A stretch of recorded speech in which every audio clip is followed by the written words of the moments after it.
Pourquoi parler de la Lune alors qu'il est question de la forme de la Terre? Car ce que l'on voit de la Lune doit être conforme à notre vision du monde. Les platistes ne peuvent pas parler de la Terre plate sans parler de la Lune.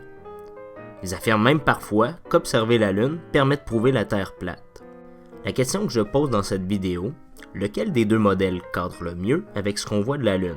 Le modèle officiel ou le modèle de la Terre plate? Quelques modèles de la Terre plate ne tiennent pas compte du fait qu'on peut observer la Lune de jour.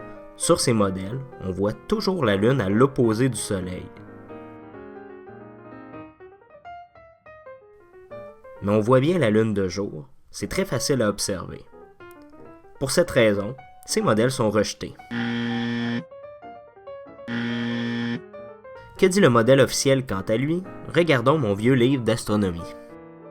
La Lune tourne autour de la Terre en un mois environ, période au cours de laquelle sa position change par rapport au Soleil. Lorsque la Lune est diamétralement opposée au Soleil, on peut apercevoir de la Terre la totalité de sa zone éclairée, il s'agit de la pleine Lune. Lorsque la Lune passe entre la Terre et le Soleil, la partie éclairée de la Lune n'est pas visible et c'est la nouvelle Lune. Et voici une animation permettant de comprendre les phases de la Lune selon le modèle officiel.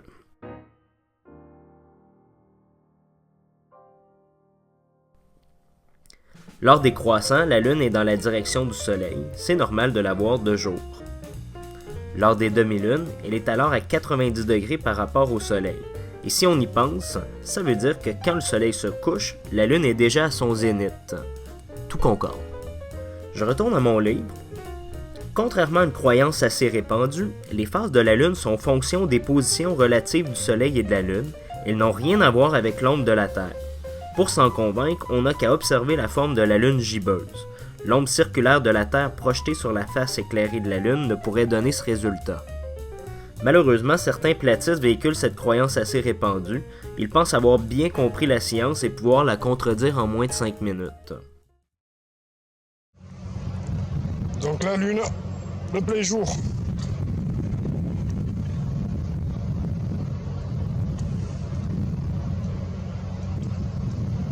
Donc la théorie officielle,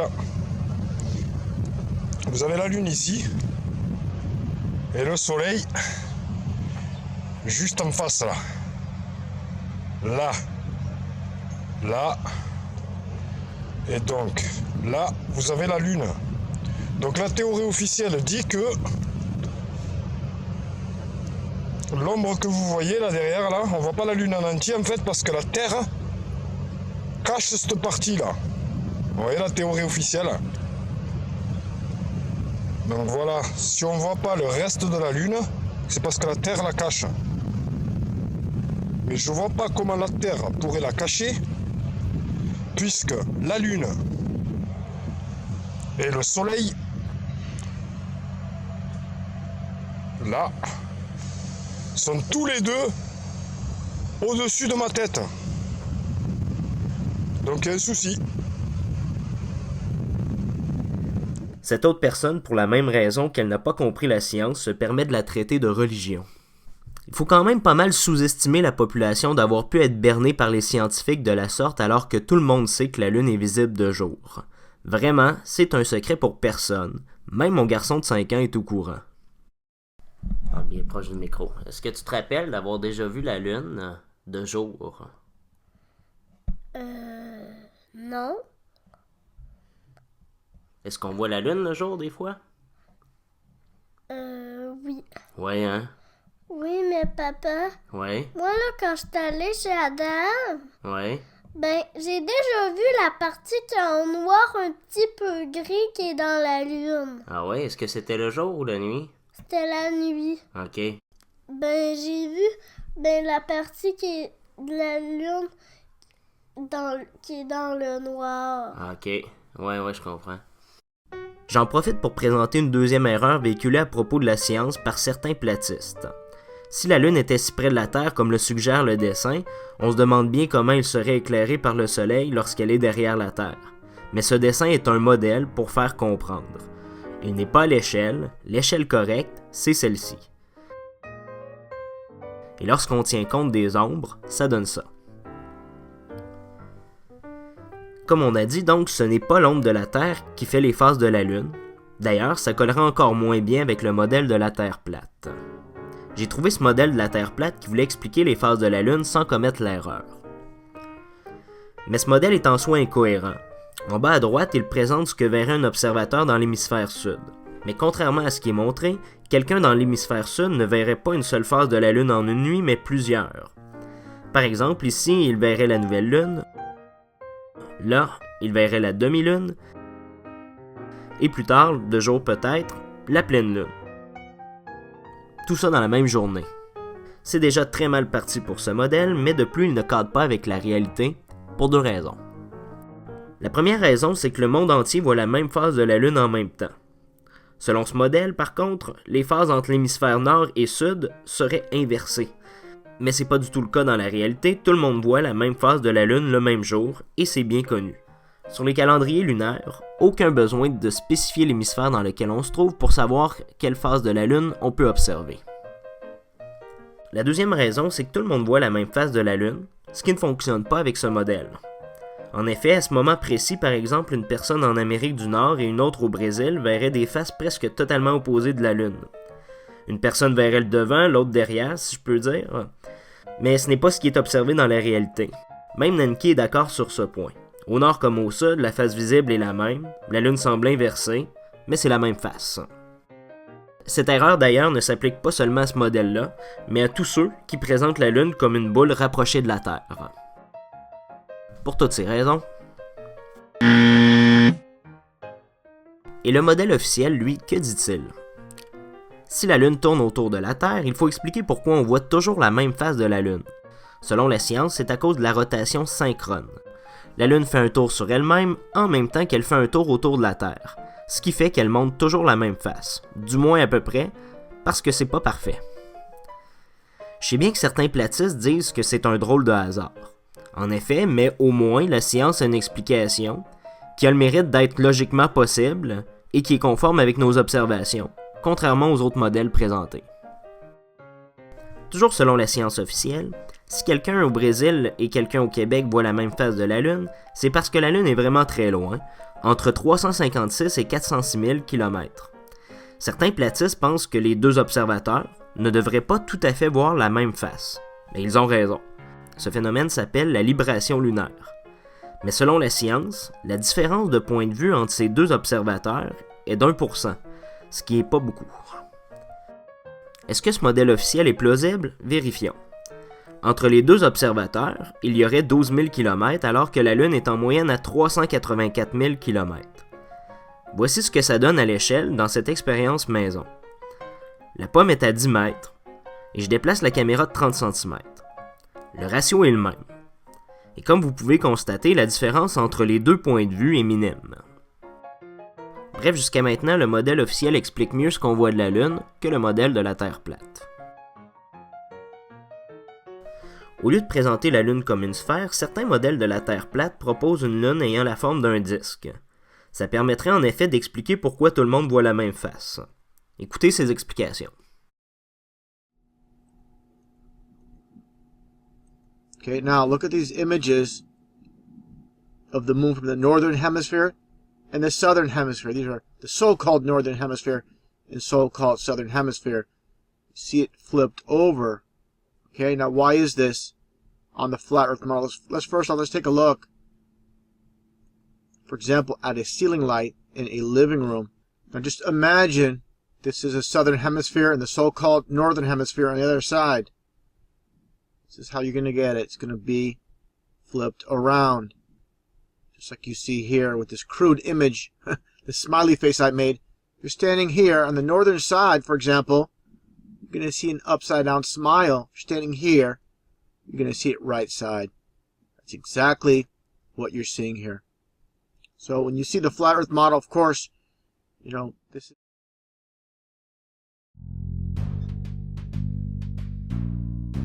How come the moon is upside down in the southern hemisphere? This is another very simple explanation. When somebody is in the northern part of the Earth, or on the northern part of the Earth, they see the moon from this angle. When somebody is on the southern part of the Earth, the moon looks like this. They're looking at it from this angle. They see it from the opposite angle, and that's all it is.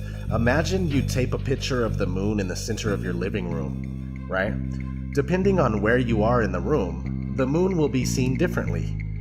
When pondering this question, keep in mind that the face of the moon never changes. On a spherical Earth, we'd expect to see other sides, but we never have. Selon moi, il faut forcer les apparences pour dire que la Lune est un disque. Les phases de la Lune montrent que la Lune est une sphère. Et ces phases sont reproductibles avec une sphère et une source lumineuse.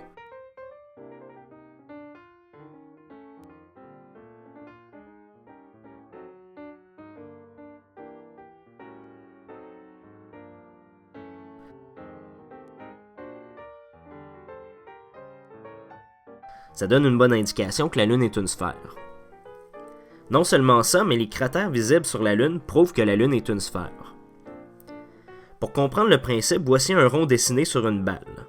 Si le rond est vu de côté, il s'aplatit et devient une ellipse. Sur la Lune, c'est ce qui se produit. Les cratères au centre sont ronds. Ensuite, ils s'aplatissent. Et là, sur les bords, ils sont carrément des ellipses. Évidemment, je ne suis pas allé sur la Lune, mais tout porte à croire que c'est une sphère. Mais de toute façon, la Lune ne peut pas être un disque. Comme nous disions, un rond vu de biais devient une ellipse. Si la Lune était un disque, certaines personnes ne la verraient pas ronde, mais aplatie. La Lune ne paraîtrait bien ronde que pour ceux qui sont bien en face d'elle. Par exemple, si la Lune est face à Bogota, dans ce cas, une personne au nord, par exemple à Québec, verrait un disque aplati, tout comme la personne à Santiago. Mais si le disque est orienté vers le nord, ça ne réglera pas le problème, la personne à Québec verra un beau rond, mais pas les autres. Le même phénomène se produirait dans la même nuit pour la personne à Bogota. Au lever, la Lune plus loin serait aplatie, au zénith, elle semblerait bien ronde, et au coucher, elle semblerait à nouveau aplatie. Tout ça dans la même nuit. Le pire dans tout ça, c'est que ceux-mêmes qui proposent cette solution n'ont pu faire leur dessin sans reproduire une ellipse. Comment n'ont-ils pas pu voir l'absurdité de leur modèle? On peut se poser la question, se croient-ils eux-mêmes?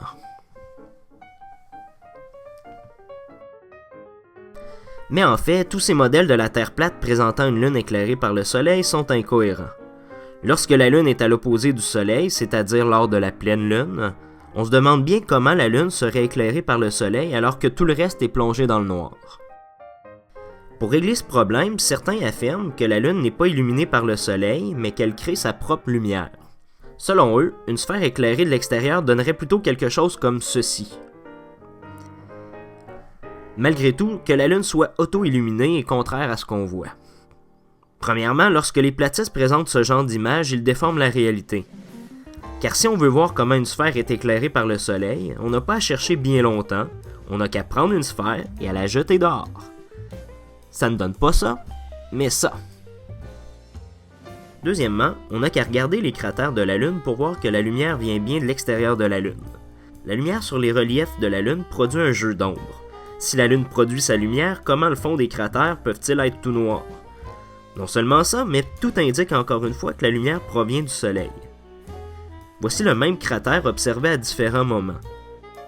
En haut, au premier quartier, on voit bien d'où vient la lumière, de la droite, car les ombres vont vers la gauche. En bas, au dernier quartier, les légères ombres que l'on voit sont projetées vers la droite, montrant que la lumière vient de la gauche. Tout cela est parfaitement conforme à l'idée que la lumière vient du Soleil. Troisièmement, comme on a vu, les phases de la Lune sont conformes à ce que montre une boule éclairée de l'extérieur. D'ailleurs, on peut facilement faire cette expérience pour prouver que la Lune est une sphère éclairée par le Soleil.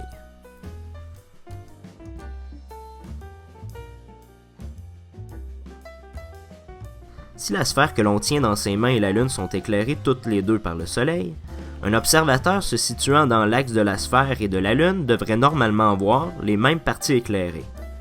Ça prend 2 minutes à faire, je l'ai fait, et voici le résultat.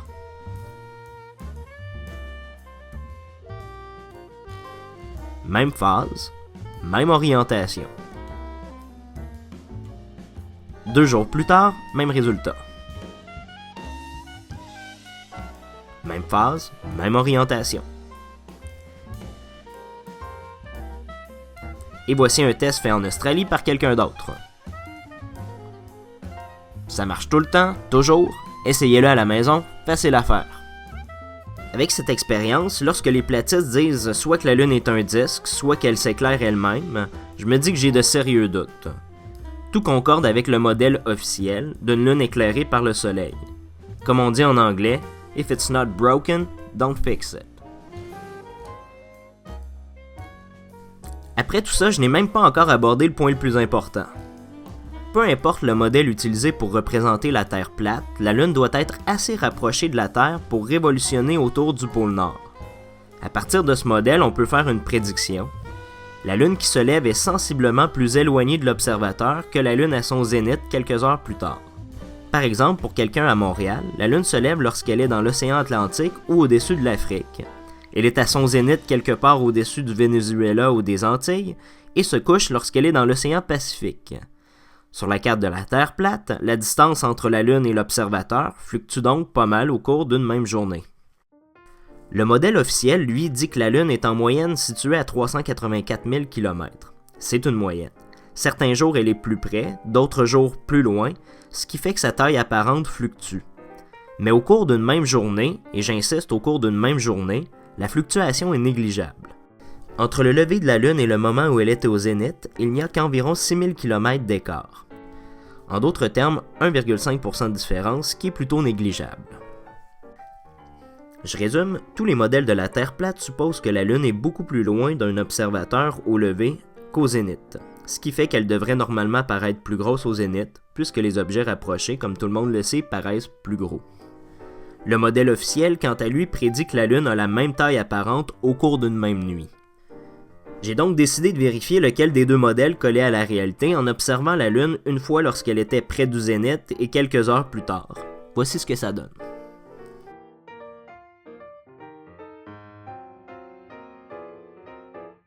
La Lune était là lors de ma première vidéo. Au zoom maximal, ça donne ça.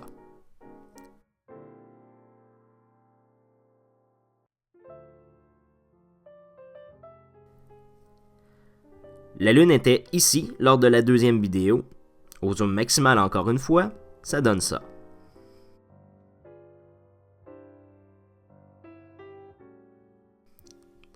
Pour citer quelques platistes, pas besoin de mathématiques. En comparant les deux images, est-ce qu'une des deux lunes a l'air 2 fois plus loin que l'autre? Mais si vous voulez mon avis, c'est encore mieux avec des maths. Et c'est pour ça qu'on va calculer. Voici où se trouvait la Lune lors de ma première vidéo. En regardant un peu les trajets de la Lune selon les villes, j'en conclus que la Lune passait entre Port-au-Prince et Guatemala. Grossièrement, si j'utilise le seul calculateur dont je dispose, la Lune se trouvait au-dessus d'un point situé à 3500 km de chez moi. Comme elle se situait à 58 degrés au sol, on peut calculer que sur une Terre hypothétiquement plate, elle serait en fait à 6600 km, soit à 5600 km d'altitude. Voici où elle était lorsque j'ai filmé la seconde vidéo, tout près d'Hawaï. Et voyez ce que ça donne à partir du calculateur de Google Earth. J'insiste là-dessus, je ne prétends pas être précis, mais ça donne au moins un ordre de grandeur. Et vous pouvez constater que j'utilise une mesure très charitable. La Lune semblait dans les faits beaucoup plus près d'Hawaï que le montre cette mesure, et donc elle devrait en fait être encore plus éloignée, et donc plus petite. Si donc on a une distance au sol de 6300 km, et si la Lune est à 5000 km d'altitude, ça veut dire qu'elle était en fait environ 8400 km. La Lune était donc 1800 km plus loin lors de ma première vidéo. C'est pas 2 fois plus loin comme je le pensais. Il faudra donc calculer la différence de taille apparente. Le diamètre apparent de la Lune fait environ 0,5 degrés. D'après mes calculs, la Lune devrait faire 57 km de diamètre, ce qui est un ordre de grandeur que j'ai déjà vu sur les vidéos platistes. À 8400 km, la Lune ne devrait plus faire 0,5 degrés de taille apparente, mais 0,39 degrés, soit 80% de la taille originelle. En comparaison, ça donne ça, une taille de différence facile à voir sans aucune mesure. Mais encore une fois, avec une mesure, c'est mieux.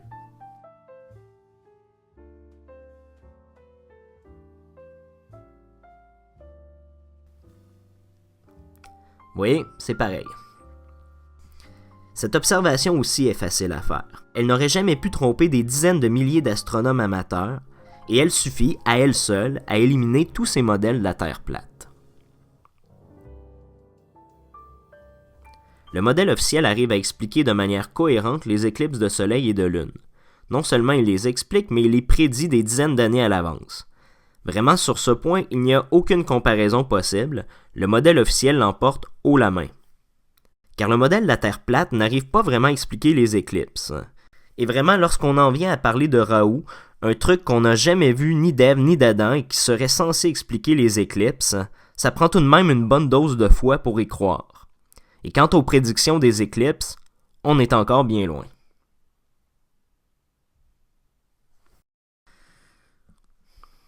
Je termine par un bilan rapide. La Lune semble être une sphère éclairée par le Soleil dont la taille angulaire est constante au cours d'une même nuit et qui ne montre qu'une seule face à tous les habitants de la Terre. Aucun modèle de la Terre plate n'explique tous ces éléments en même temps. Alors que le modèle officiel de la Terre sphérique explique tout ceci à merveille et en plus prédit les éclipses. Lequel des deux modèles est-il le plus rationnel d'adopter et lequel demande au contraire qu'on y mette le plus de foi?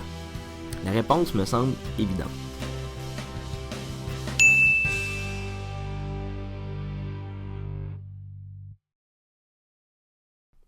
Même la pleine lune peut être visible de jour, parce que la longueur des jours varie sur Terre et parce que l'axe de rotation de la Lune n'est pas exactement le même que l'axe de rotation de la Terre.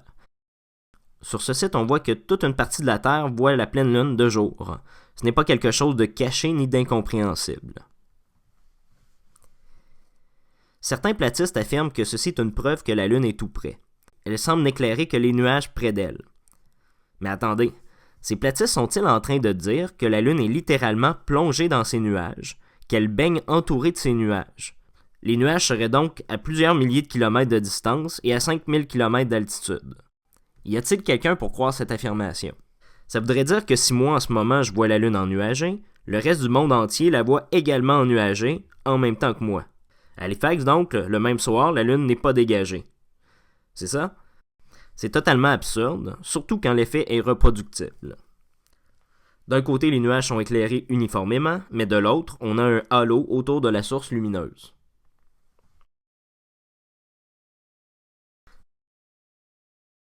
Pourquoi y a-t-il des cratères sur la Lune et sur la Terre? Le modèle de la Terre plate veut nous présenter la Terre comme étant spéciale, bien différente de tous les astres qu'on peut observer. Elle affirme de plus qu'il y a un dôme au-dessus d'elle. On se demande donc comment il peut y avoir des cratères sur la Terre et sur la Lune. La science nous dit que la Terre et la Lune sont de même nature. Ce sont des boules se promenant dans le vide et entrant parfois en collision avec d'autres objets. Quand un petit rocher percute un plus gros, ça fait un cratère. Ces cailloux viennent de tous bords, de tous côtés. Qu'il y ait des cratères sur la Lune ne surprend donc pas. Qu'il y en ait sur la Terre ne surprend pas davantage. Encore un argument en faveur de la Terre sphérique. J'ai utilisé deux calculs très simples pour faire ma démonstration. Pour calculer la distance théorique de la Lune sur une Terre qui serait plate, j'ai utilisé cette formule. Le cosinus d'un angle équivaut au rapport du côté adjacent sur l'hypoténuse. J'ai utilisé cette autre formule pour calculer la taille angulaire. Je décompose l'angle de vision en deux triangles rectangles et j'utilise la formule que j'ai déjà expliquée ailleurs. La tangente de l'angle A égale le côté opposé sur le côté adjacent. La taille angulaire de la Lune est donc 2 fois cet angle.